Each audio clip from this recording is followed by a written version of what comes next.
The following program does not necessarily represent the views and opinions of Reality Radio 101, its advertisers and sponsors, or its listening audience. Listener discretion is advised.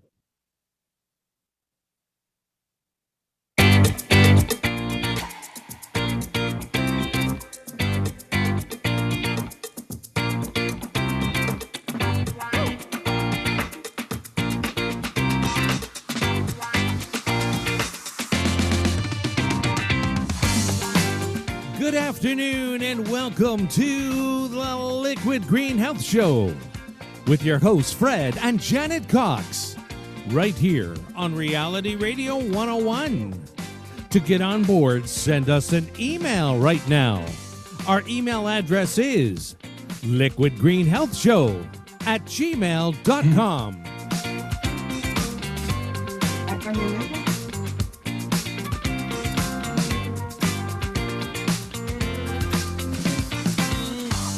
And now, right to your hosts of the Liquid Green Health Show, Fred and Janet Cox.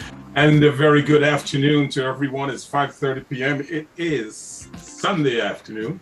And are we on? We're on, yes. We are on. Okay, good afternoon, everyone. And we're live. It's 5:30 Sunday afternoon, and this is the Liquid Green Show. A warm welcome to our listeners in Toronto, across Canada, the United States, and around the world. This is a live broadcast, folks. We are on radio and Facebook at Liquid Green Products, Inc. As well, we've just switched on to a brand new platform, and it's called YouTube. So if you're on Facebook or you have access to a computer, you can catch us on YouTube at the Liquid Green Health Show. Right, that is Liquid Green Health Show on YouTube. And Frederick, what we need to, from now on, you're going to be hearing a lot about YouTube, because on YouTube, it opens a brand new audience. We can have people subscribe. Yes. And we're going to be asking every single one of our click on that subscribe button. Like and subscribe. I've done that so many times. Now it's time to be on the receiving end, right? Precisely. I think right now we have 2 likes. One from Fred Cox, one from Janet Cox. We're going to have to do something about that, right? Okay, next week, hopefully that will turn into thousands. This is a show for education and entertainment purposes only. It is designed to stimulate your mind and help bring us one step closer to living a healthier life. Our email is liquidgreenhealthshow@gmail.com. Let us know where you're listening from and tell us what you like about the show so far. Today's show is sponsored by Liquid Green Products. And they're the producers of Eco Superior Green Cleaning household products for your home, office, car, and pets. My name is Fred Cox, and sitting next to me is my beautiful co-host. Her name, I think it's still Janet. And, lots of things are happening this week. Lots of celebrations this weekend. How was your Canada Day? My Canada Day was wonderful. We had a very wonderful Canada Day, which was last Friday. Canada celebrated its 155th birthday. Actually, you went out and had fun with the boys. I had fun. Yes. I actually, Gary, you asked previously, I had a very quiet Canada Day, but I loved it. Sometimes it's just good to be alone and enjoy some music, some wine. She didn't listen to music or wine. She watched TV, folks. TV. Probably a horror show or something, right? We also want to take this opportunity to say Happy Independence Day to our American friends. We hope that you enjoy this day and have a lot of merriment wherever you are with family or friends. Don't drink and drive, but have a lot of drink. There's nothing against drinking and talking. Okay, so congratulations to the rest of Canada that is winding down their weekend celebrations, and Happy Independence Day to our American friends. I have to take just a thing about drinking and driving. I remember when, I think it was Kofi, our son, when he was little, and the whole campaign, don't drink and drive, don't drink and drive. Yeah. And he said, but Mom, you drink and drive. And I said, what? What do I drink and drive? He said, you drink orange juice. So for kids, it's like, Yeah, don't drink and drive. And folks, your guest she called here in the radio station, and she said she needs the link. I sent the link. So Okay. I just want to let you know that she Okay. needs the link again, perhaps. Okay, we'll send wonderful. it back. Okay. Excellent. And while we're looking into that, we have designated the month of July as our fun month for the Liquid Green Health Show, right? And so, you know, for us, it started last night. We went to a wonderful birthday party, much grander than we thought, right? It was more like a semi-wedding. It was, I know, they cut the cake, they had the first dance. Yeah. My friend Rose. I thought we were only going to spend a few hours. Yeah. But we ended up, you know, spending that. What I liked about it, it was culturally sensitive.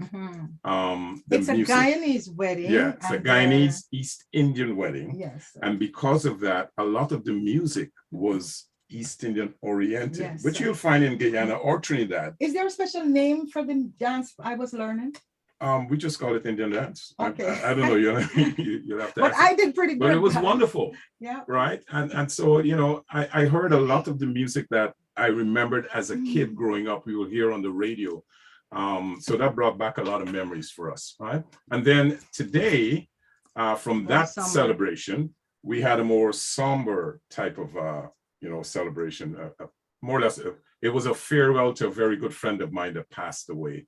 His name is Harilal Ramnarain, and he passed away suddenly about a week ago. But Harry, you know, lots of memories. I've known Harry for about 40 years. We worked together. We started out as welders, and you know, it's sad to see him go. He came, he stayed with us. He took care of his family, and he's gone, but he has left a legacy for his children and the rest of his family. And so we're talking about the music, and they had, again, a special liturgical, very spiritual. It was a cultural, spiritual. Pandit was there. Yeah. And the different musical instruments, some of them I've never seen. Yeah. And that was also quite different, you know. So that's what we're going to be talking about today. The music was deep, it was spiritual, and that touched, you know, the inner core of your being and put you in a different state of mind. And so today we are going to be in conversation with two special guests, all about music. As I said earlier, that's what we have designated today for. It's all about music, its therapeutic and healing energies, and what it triggers when we hear a piece of music or our favorite song, right? And we have chosen today, the theme of today is about music, right? Because of the powerful, deep, and emotional reactions that, you know, is manifested through us when we hear music or we hear a particular song that we like, right? Now, we receive a lot of emails, you know, let me because talk last about week, that while you send the link. Okay.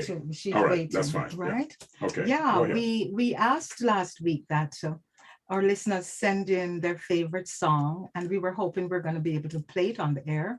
But as Gary pointed out, that's not going to be possible because of royalties and the rights when we actually go on YouTube and on Facebook and some of the social media challenges. But we're so happy that we got quite a few of these emails.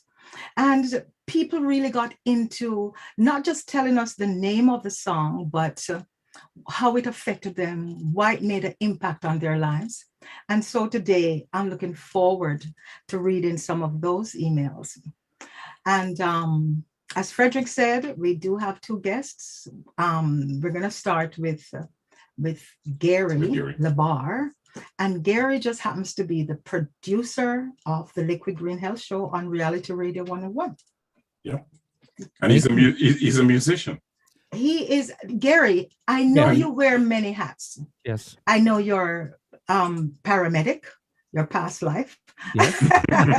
I know you're a pilot. Yes. I know that you are radio producer, musician, songwriter. But today we're going to ask you, what is it? And also, Mike, I just realized today that Mike doesn't only look after the producer end, he's even currently in a band. So you guys are in a band together as we speak. Is that correct? That is correct. And the name of that band is Walker's K. We pronounce it K, but it is Key, but we say K, C-A-Y. Okay. Right. And Mike is a guitar player in that band. Wow. Now, that name, I think there's something significant with that name. That's that has correct. to do with your pilot history?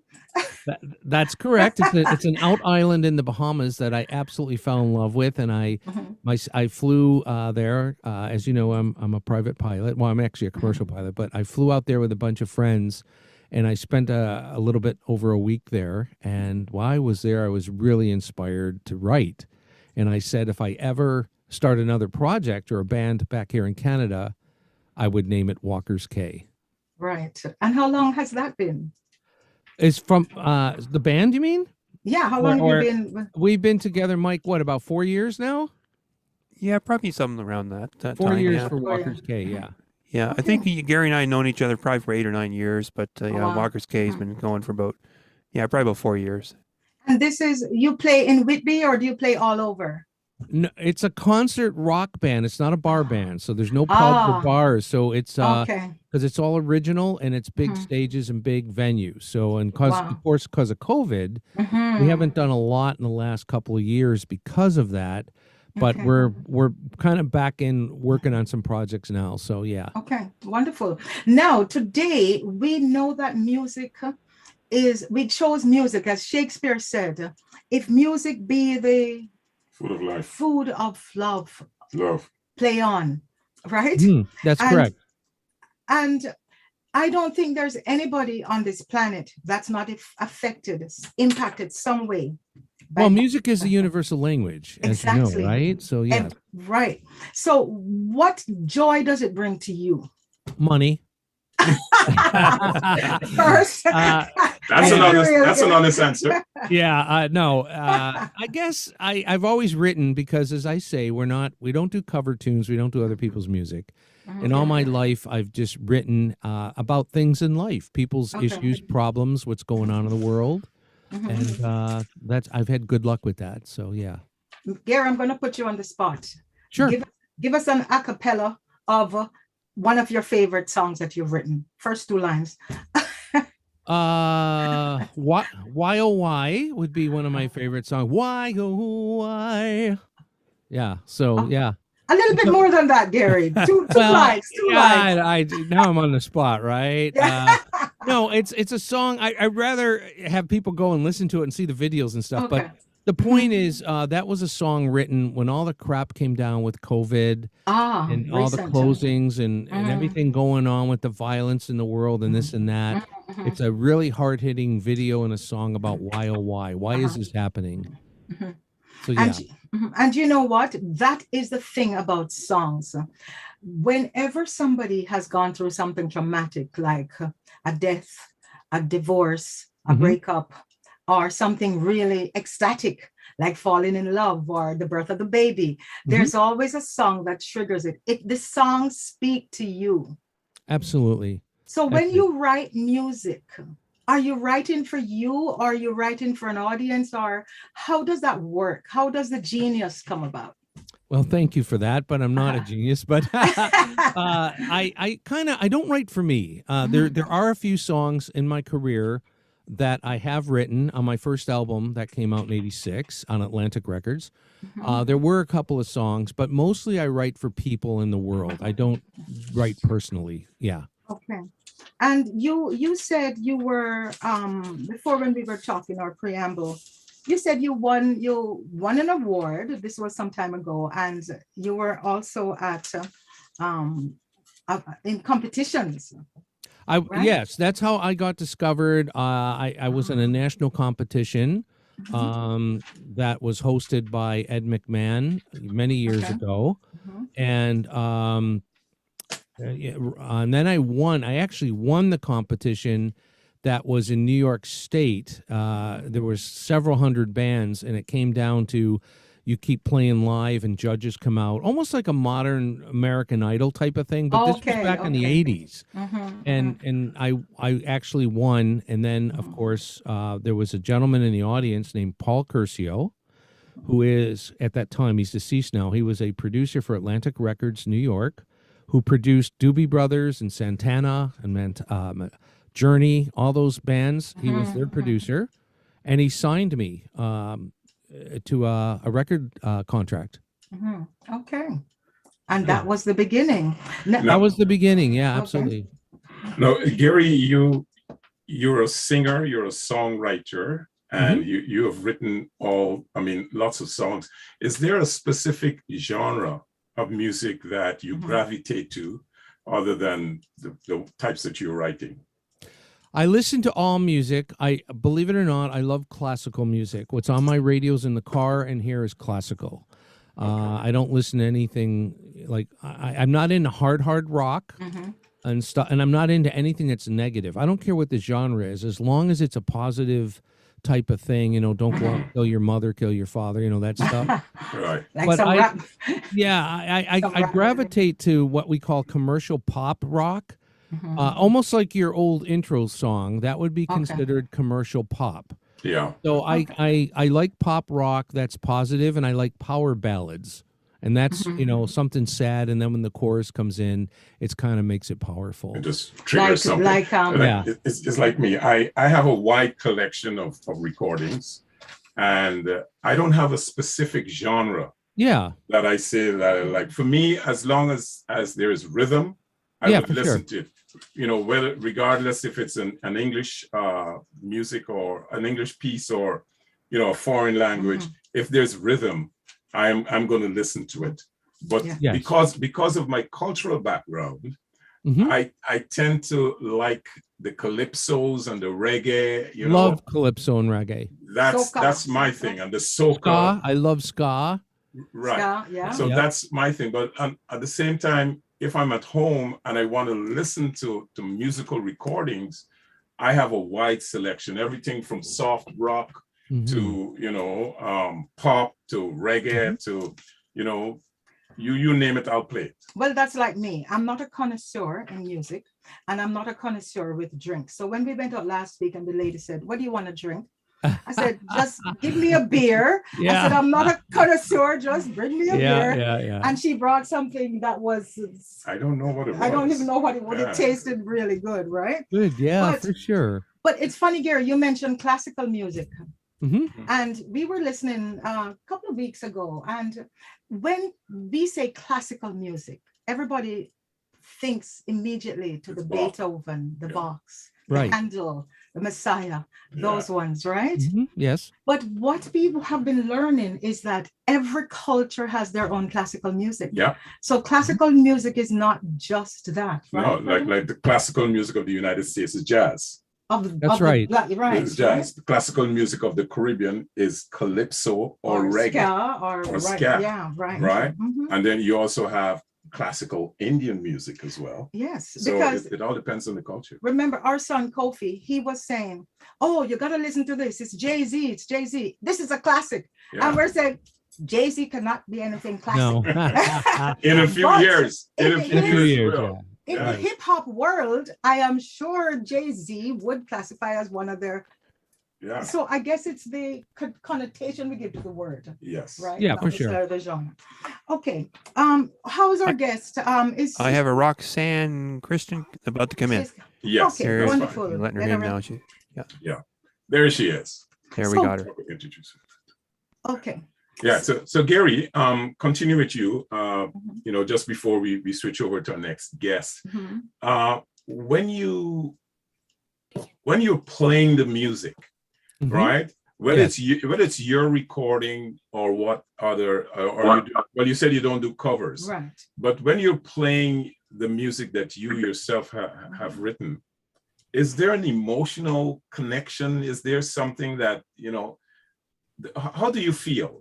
That's what I get very emotional. In fact, a lot of times when I listen to music, not necessarily my own, music is very emotional to me. Sometimes it brings tears to my eyes, and it's kind of embarrassing because if anyone's around, they go, "Why are you crying?" And and I don't mean bawling. I mean, and I've been on stage and gotten very emotional like that. I've been on 3 world tours around the world 3 times. Yeah. Mike can tell you a lot about my history, but my first tour was with, remember Eddie Money?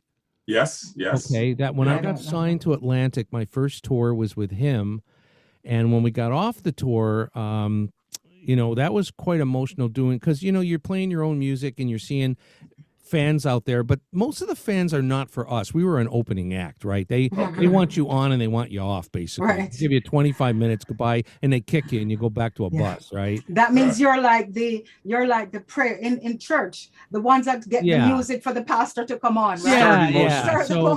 So nobody really cared per se, but we did, because we just felt proud to do it, and we were blessed to be signed by a major label. And that was good. But my second major tour was with Bryan Adams from Canada. Oh, wow. In 1994, I was on a tour with him, Wake the Neighbors tour. And we were one of 7 or 8 opening acts. They alternated every night. So we didn't play every night. We might play one night a week, and then another band would do it and all that. And that was quite emotional, because, again, just knowing that you're up there playing your own music, stuff you've written, recorded, produced, you know. So it was a good feeling. Yeah. You know, talking about emotion, like, I mean, I've watched lots of live performances on TV, and you have these great artists, these great artists like Michael Jackson, for example, would be doing a song, and you could literally hear or sometimes see him getting into this deep, sensitive, emotional feeling as they try to express, you know, what it is they're singing. Marvin Gaye is another artist like that. You know, they would sing and burst into tears. And sometimes you wonder, are they acting, or is it really how they feel? You know, so music does have that emotional. Oh, for sure. So Gary, for you then, which gives you the most pleasure? Is it the performing or the writing? Or is there a balance? You know, there is a balance. I'd prefer to be live out on a tour than in the studio. I find the studio, even though you have to lay the tracks down, everything, I find it gets very boring for me, because I'm a multi-instrumentalist and I play most of everything on the recordings, you know, professionally. And, but it gets kind of, you know, but, you know, that's the good thing about Mike. Mike moves it along and he says, come on, you got to do another take. Come on, this, whatever. But I prefer live. There's nothing like live. What about you, Mike? What instrument do you play? Well, I play guitar and I play bass guitar. Okay. And I started fairly young. I think I started at the age of 16. And it's kind of like, I guess, everybody's story. You see one band you just love, and it makes you inspired just to start playing guitar or play, you know, an instrument. Now, I have to ask this question because I like to ask the hard questions. Drug use.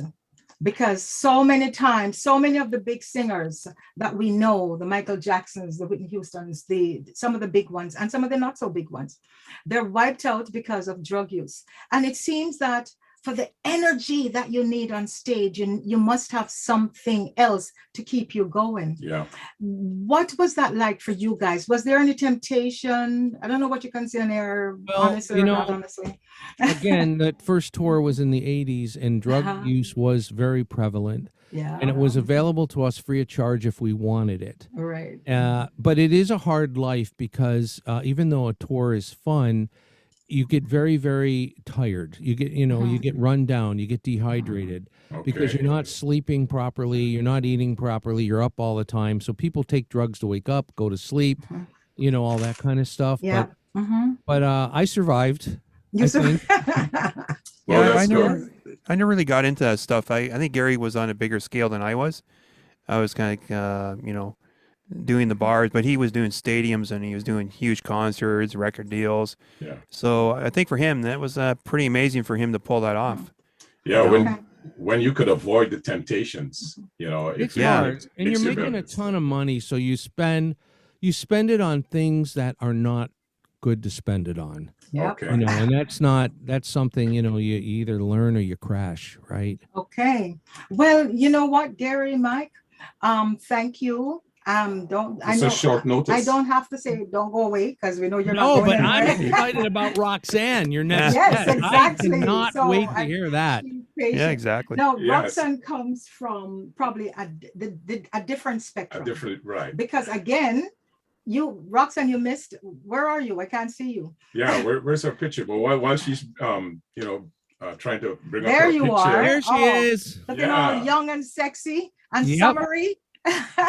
Now, let me tell you something about our next guest. Our next guest is Roxanne Codrington.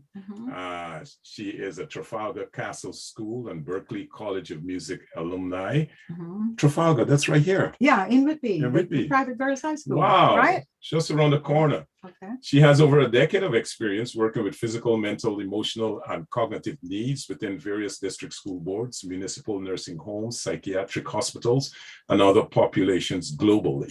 She's the founder of Live, Love, Life Music and is an international board certified music therapist, and she uses music to promote different things like She's wellness, stress, about that, right? and all those things. Yeah. So without further ado, ladies and gentlemen, those of you Roxanne that are watching us on YouTube, that are watching us on Facebook, and those of you that are listening, it is a pleasure to have our next guest, Roxanne Codrington. Just tell folks, as you mentioned, YouTube, how do they get on YouTube or Facebook? You do that. No, you always do that.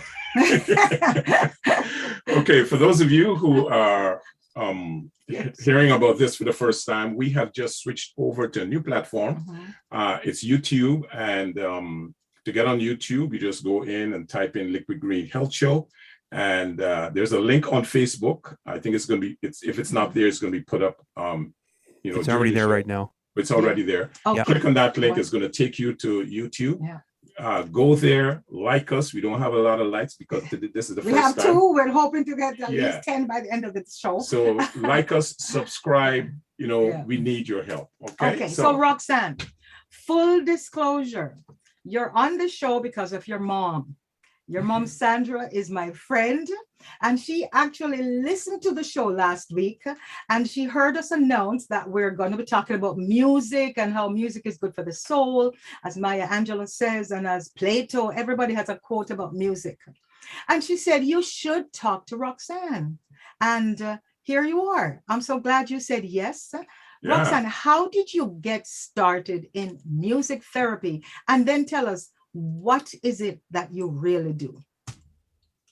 Okay, wow, what a question.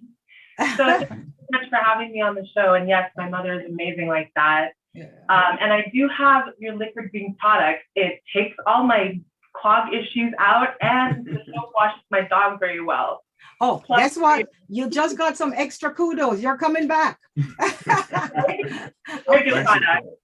And it's friendly for the environment. But yes, so back in the day in Ontario, we used to have grade 13. So at Trafalgar Castle in grade 12, they would take us, they do a school trip to at least 4 different universities within Ontario. So we went to Western, Queen's, Windsor, a few of them. And when I was at University of Windsor, I asked the tour guide if I could double major in music and psychology, because I was really interested in mental health and wellness. I had a passion and heart for helping people and understanding behaviors in the mind. But I've always been performing musical theater, public speaking, and whatnot. And the tour guide said there's a major that combines the two beautifully, in addition with anatomy and physiology, music history, and a couple other subjects. And she said, it's music therapy. And that was what started it. Okay. What do you do? Like, where do you go with this? I know hospitals right now are hiring music therapists. Are you ever going to be out of a job? Well, I think nurses have a bit more opportunities than music therapists, especially in the States. Music therapists are certainly utilized more than they are in Canada, or I should say in certain pockets of Canada, because in the West Coast and in Montreal and Quebec area, and then other remote areas, music therapists are sought after, and there's a plethora of jobs.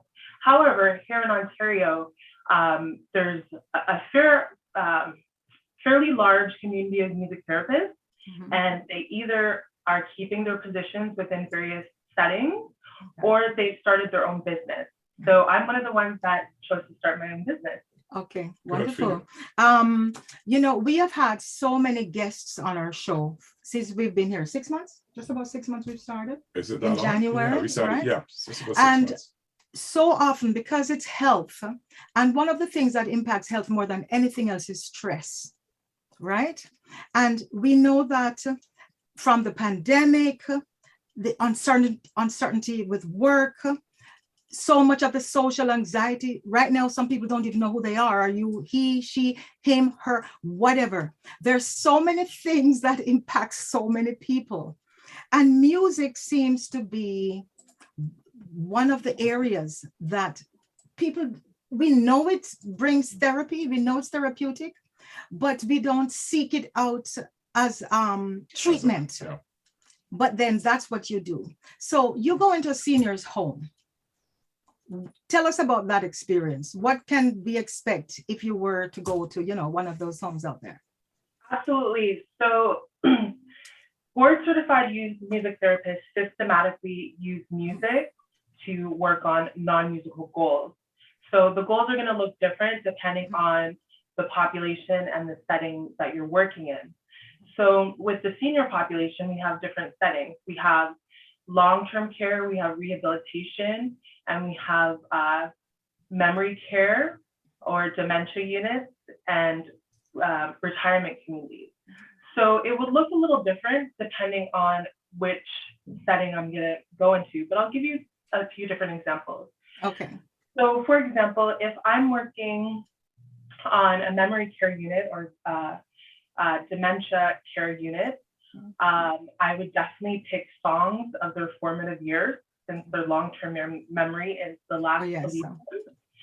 So when we sing songs from their childhood and as they transition into their youth, they remember those songs, and then it captures them. So we're able to orient them to the present and have more meaningful conversations and engagement.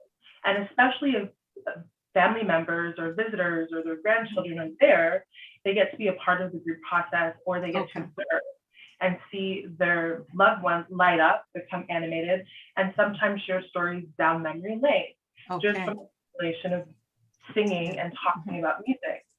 And then from there, we might have physical goals. So improving range of motion, fine and gross motor skills, strength, and we do that through the various uses of instruments. I was just about to ask you that, because I know you have some instruments that you take in. Do you have anything there you can share with us? Yeah, I have a semicircle of a few different instruments. Show us something. And our show is very short. It goes much too fast. So I would like you to give us a short rendition of something you would do where you have many hundreds, actually more than a few thousand people listening to you right now. Show us what you would do with one of the instruments that you think works really well in that environment. So specifically with seniors, we songs of like old songs from the 1930s, the 1960s.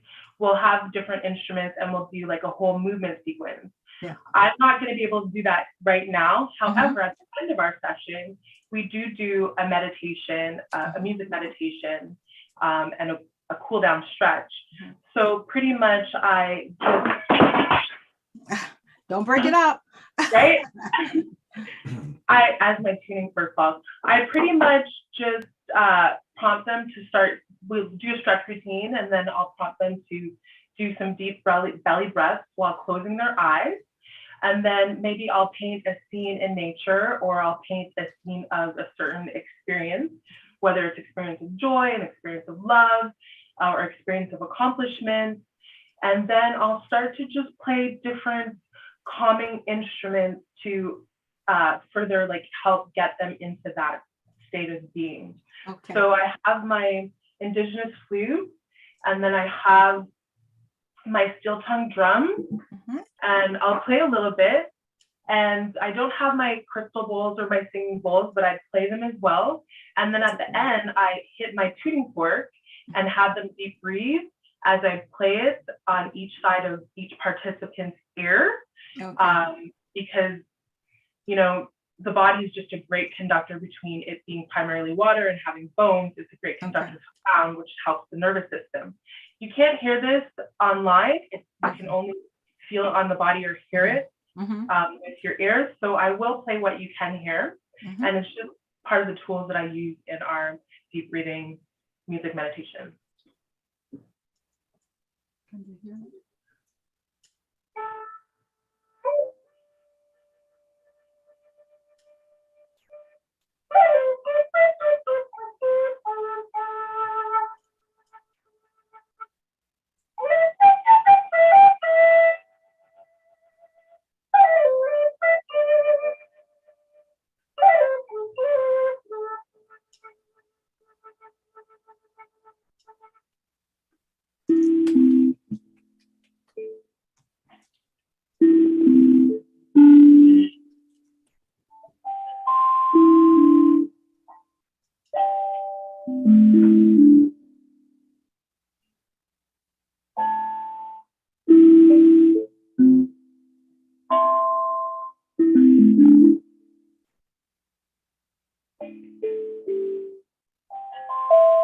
Wow. Okay, we get the idea. Thank you so much. Thank you. You know, it says the experts say that biologically, the reason that music helps to de-stress, right? Helps us in de-stressing is because it produces endorphins, right? Do you learn anything about when you prepare for music therapy, do you learn any of the biological aspect as to what you're doing and why it works? Because we know once those, endorphins? Dopamine, etc., you know, the reward, I guess it's a hormone or whatever. Do you learn any of that to help you with, so you understand both sides of the coin? Absolutely. So there's music therapy, there's sound healing, and there's neurological music therapy, which are all three different branches of using music as healing. So I studied music therapy. A big part of our training is anatomy and physiology and understanding how it physically affects the brain. When we're talking specifically about singing, deep breathing, toning, or singing affirmations, humming, all those produce, they increase nitric oxide in the body. And nitric oxide is very important for regenerating wounds, great for respiratory and pulmonary issues, great for improving circulation, so it opens the blood vessels pipe. So when we're doing any kind of singing, toning, chanting, singing affirmations, deep breathing meditations, that's all producing nitric oxide. So it heals the body. Not only does it release serotonin and dopamine, which are, you know, feel good chemicals, it also is preparing the body on a cellular level. Singing just socially also enhances just a sense of well-being, a sense of vitality, a sense of community and camaraderie. Right. I have to ask, when you go into the sessions in the various organizations or institutions, do you find that there is a larger participation gender-wise to your presentations? So it depends which setting I'm going into. Because I do early education. I was just about to ask that if you work with kids. Go ahead. So, and I sometimes do high school pilot programs and other high school short-term programs.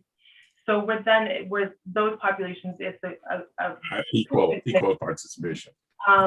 Most of my private clients are males. I do work at a women's shelter, so it's all women and their children. We do individuals and group sessions.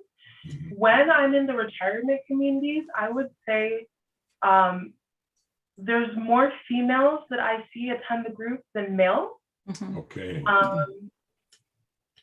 I also do higher functioning activities too, not just like music therapy group sessions, but also like handbell choir. And I noticed with the higher functioning programs that I offer in senior care, there's an equal amount or sometimes more males that attend than females. So it could be just the type of program that males are interested in when I facilitate my style of music therapy. There's a lot of different instrument playing. It's very creative. There's a lot of physical movement. We do get males that come in, but I noticed most of them, some of them that come to handbell choir won't come to music therapy. Okay. So, it's funny, like you talk about the early childhood education, but do you realize that, Frederick, we were looking at this, most people know pregnant women. Oh, yeah. Again, the research says that the baby in the 3rd trimester will actually be able to hear sounds, etc. And we have a funny story with our daughter, Kira. When I was pregnant, honest to goodness, I love to dance. I love parties. And we went to so many parties. I could hear that baby. I could feel that baby just dancing. Pushing against the womb. And you know what? After she was born, and she's crying and cranky, and we need to put her to bed. Music. Traditionally, what type of music would you use to put a baby to bed? It's the lullaby, it's the rockabye baby, it's Beethoven and it's Haydn, etc. Do you know what we had to put on for Kira to go to bed?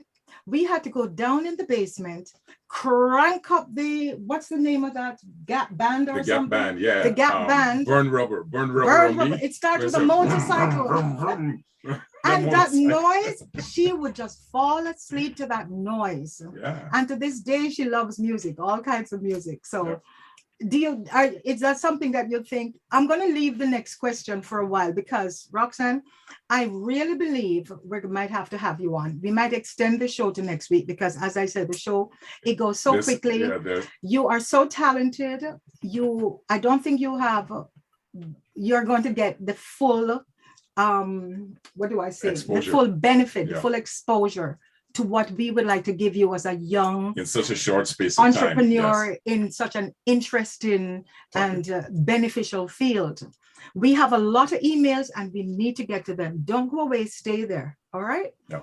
Gary's still there. Okay, Frederick. Let me see if I can pull it up on my screen, and I might be able to get in here very quickly. I'll read the first one. Yeah, go ahead. And this one was from Sadie. What we said was, folks, send us a song that you like and how does it speak to you? And Sadie says, hi, Liquid Green. I saw the promotion on, thank you, Gary, RR101. And the email said for listeners to send in their favorite songs and why. Hers was Sadie, hers was Cats in the Cradle by Harry Chapin or Chapin. Chapin? Yeah, I think that would be Chapin. I love that song. It's Chapin, yes. Chapin, right? Okay. And she says it's a very sad song in the grand scheme of things. It tells all about life and mine in particular. So this is a song that appeals to so many thousands, but for Sadie, this is her song because it speaks to her. And that's the one for people who don't know it. I guess you should be on YouTube right now looking it up. It says, I'm gonna be like you, Dad. Oh, yeah. That's you. Oh, yeah. Gary, can you sing that line for us? Arrived just the day.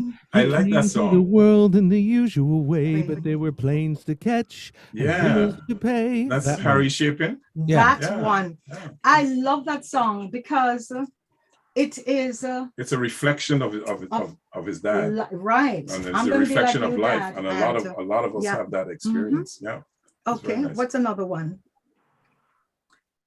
After Sadie, you have one from Ron, and Ron says, hello, Fred and Janet Cox. I love the Carpenters song Yesterday Once More. Any song that Karen Carpenter sang was heavenly. What a voice. The song reminded me of my childhood over 50 years ago. I just love it. Do you know that one, Gary? I do. I'm trying to think of I know how it goes, but I'm not sure I remember the lyrics. What was it called again? Yesterday Once More. Yes. Oh, yeah. By the Carpenters, right? Yeah, Karen Carpenter, right. I do know that song, I think. Okay. I think, you know what? It's a very, very popular one. Yeah, I know that song. When I was young, right. She used to listen to the radio, that one. Right. I can't sing to save my life. Yeah, don't ask me to sing it. I know the song. I hear it on the radio lots of time. Who was that? But you see, this is what music does. It takes you back several decades something that you have heard that triggered a memory when you hear it playing once again, and it brings out that emotion in you. So thank you very much for that, Ron. We have another one and this one is from Wayne. And Wayne chose Amanda. He says, hi, Janet and Fred. Amanda by the band Boston. Now, I have never heard the song, so I actually went to YouTube and I listened to it. And he says, every time I hear that song, it reminds me of my first love in high school back in 1983? No, 1983. Oh. Sorry, wait. He says, my Amanda has since passed on. I have beautiful memories of her. I dated her for a year, but we broke it off due to location issues at college. Love your radio show. It is very insightful. And you know what, Amanda, that is a fresh, he's talking about a girl and, she's no longer available, whatever. Yeah. And a song I don't know the song, but based on what he's saying with his experience, that reminds me of a song by Bobby Goldsboro. It's called Honey. Gary, you know that song? I do know that song. Yeah, that's the tree, song. How big it's grown. Correct. That one? Yeah. Yep. Right. Somebody else wrote it about that one. Funny you mentioned. You haven't seen the Somebody email. wrote about that? But the songs with ladies' names, there's so many songs out there. Well, before you and Amanda, when I look, there is like a list, alphabetical order of songs that start with women's name, and Amanda was the first one. Was the first one. I never heard it. So thank you, Carl, for that. Carl. That was wonderful. Okay. Let me go to Mike. Mike says, I love the song. Oh, see, I love the song Honey by Bobby Goldsboro. Yeah. Remember that song? Yes, I do. I just mentioned it, Mike. I used to listen to it on my record player, a 45 RPM record player. And the younger generation are asking, what's that, right? Right. Back in 68, when it first came out, my big sister bought the record and I was just 10 years old. I used to listen to it and cry alone in my bedroom. Oh boy. Not knowing a lot of what to expect in life, I was saddened by the lyrics. Bless you folks. That's a beautiful song. I remember listening to that song when I was in Guyana. Gary, give us another line on that. I love to hear your voice, by the way. He said something that I came home unexpectedly and saw her crying meaninglessly. Is that it? Right. But honey, I just know the lyrics. Right. He bought her a puppy. That's it. That's the song. And I'm being good. Remember that? Yeah. And I'd love to be with you. Right. If only I could. Right. Precisely. It's a beautiful song. And we have another one song for you. This one is from John. Raindrops Keep Falling on My Head by DJ Thomas. Why? Every effing time I do not have my umbrella. It rains. I get caught in it consistently. Oh, my effing luck. My effing luck. But I love you folks. And you know what? Thanks, John. Thanks for that. When you don't have the tools that you need, that's when you really need it, right? Thank you for that one, John. Here's another one that says from Roy. I mean, we're so impressed and so many happy emails that so that many came in. Yeah. Right? So we're going to ask these same folks to go to YouTube and please like us, and subscribe and like us so we can continue, and also what we're going to do, we made this decision just before we came in here. Everyone that wrote into us, we are going to give you a gift, right? So what we're going to do at the end of the show, we will contact you for your mailing address. We have a beautiful calendar that we have, and we're going to send you that calendar for the efforts that you've made. It's a continuous calendar that has no year. I call it a never-ending calendar. It has no year, so it's to remember celebrations, special moments, birthdays, anniversaries, etc. And you simply need to write the name. Yes. And you don't need to record the year. Right. Here's another one. Here's another one from Dave. Hey, Cox is not one of my family members. No. Oh no, this is old one. I have Roy, and Roy says hi to Janet and Fred. A song that has always touched my heart.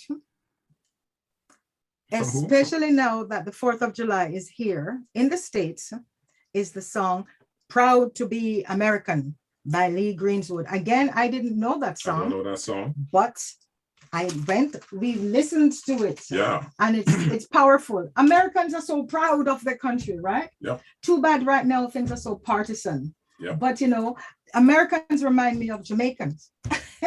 Very proud of their country. And you know what I love about America, the song? I love their national anthem.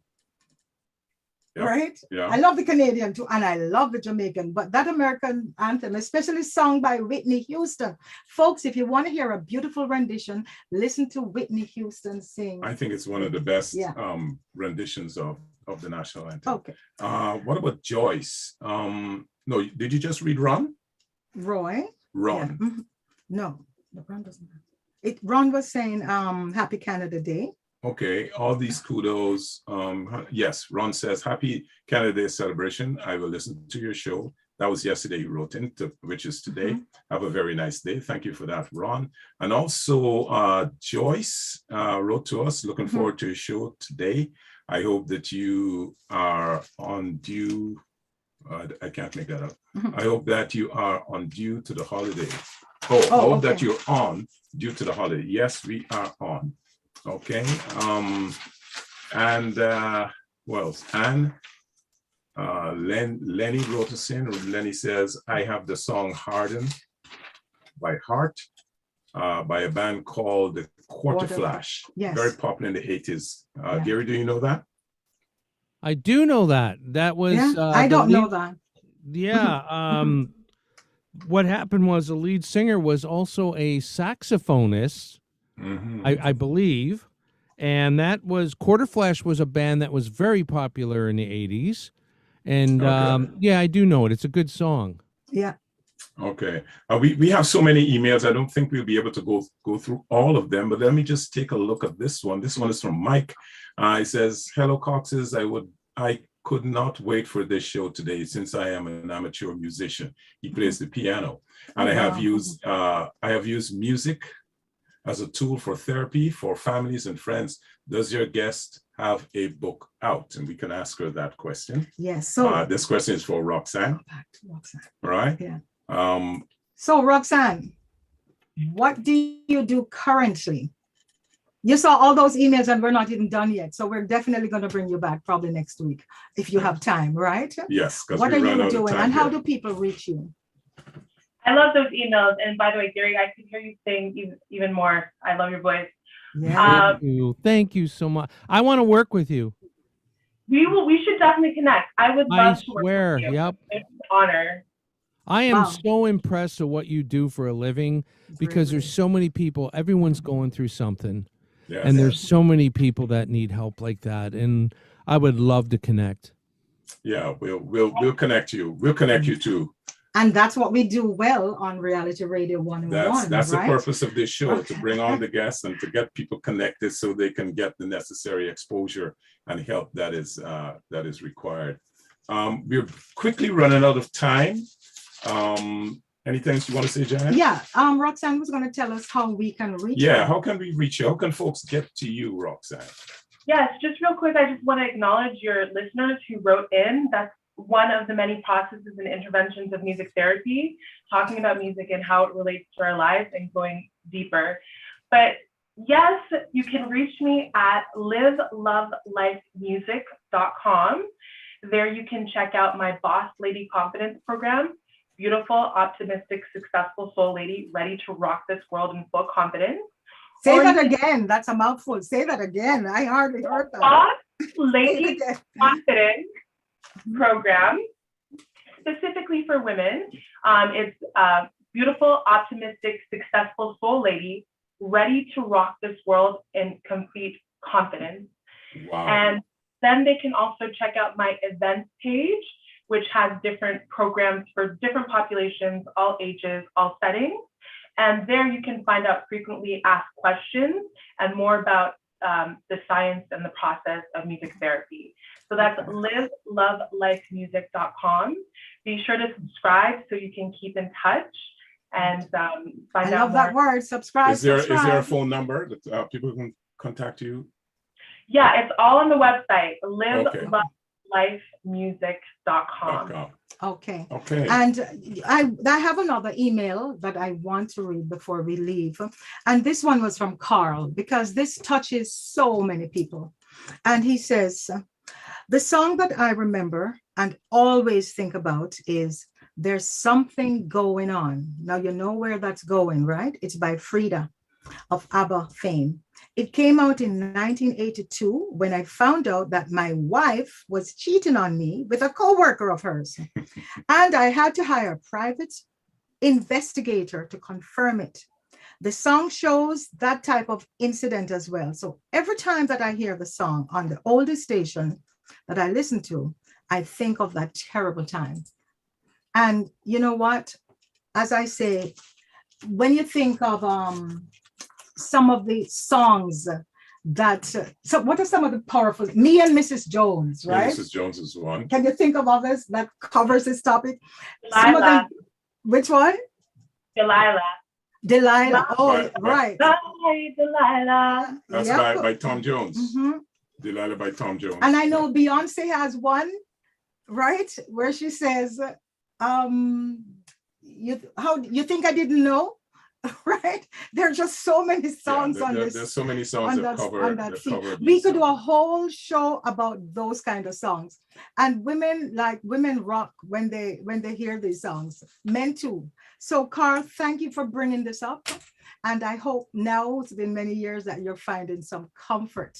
All right. And I guess you don't need music therapy, but Roxanne is there if you do. Right. Yeah. So we do have some more emails, but we will not have time to get through all of them. Yes, but we will, as I said earlier, we will contact everyone that wrote into us, Yeah. and we have quite a few.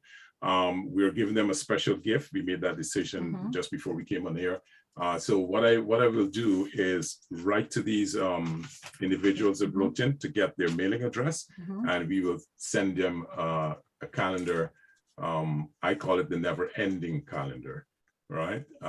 Thank you very much for your emails. Roxanne, we want to say thank you very much for being on our show. It has been a pleasure. And as Janet said, we don't have enough time to cover all the various issues. To give you justice. Yeah, to give you justice for your talent and your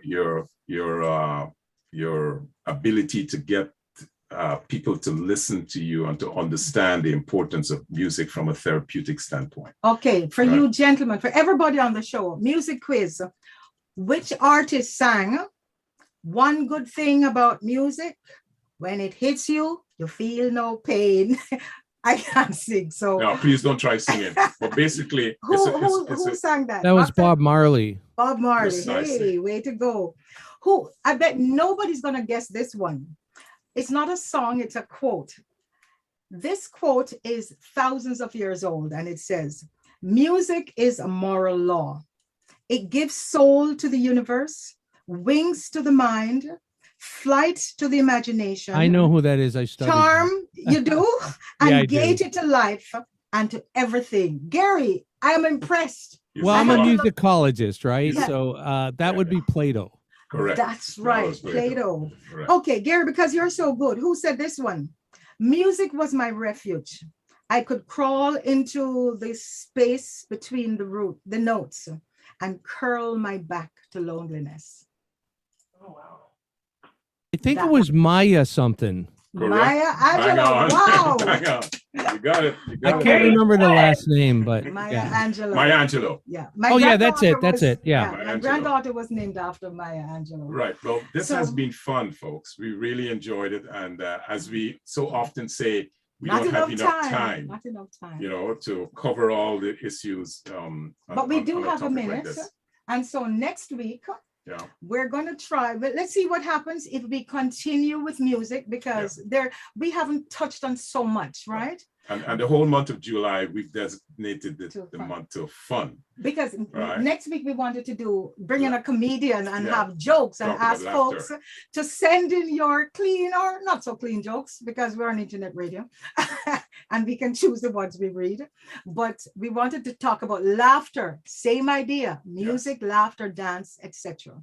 Right? So send us we those- will let those you know emails. through emails, right? Yeah, we'll let you know through email, but right now that's what we're thinking of, a show about laughter, sending your emails about your funny joke that you've heard or, you know, you like to tell us. And Like that's us on about it. Like YouTube. us, yeah. Go to YouTube Right after the show, Right as after soon the as show. you hang up. and you have to subscribe. You have to like us. You have to say something good, you know, share it, please. We need our audience to, you know, Because Mike, who is our producer that way, says we need to get 1,000 subscribers before we can move to the next level on YouTube. So Mike, Gary, thank you so much. Roxanne, I love you. Roxanne, I remember we were in a drumming class together, right? And you were the star and I was struggling with the African drums. Yeah. So once again, to all of our listeners, we want to say thank you. This has been a wonderful show. We have Let's stay healthy. What's that? Let's stay healthy. Yeah. So let's stay healthy. You have been listening to the Liquid Green Health Show on Reality Radio 101. Thanks. Great. See you again next week, same time, same place. Okay. Wonderful.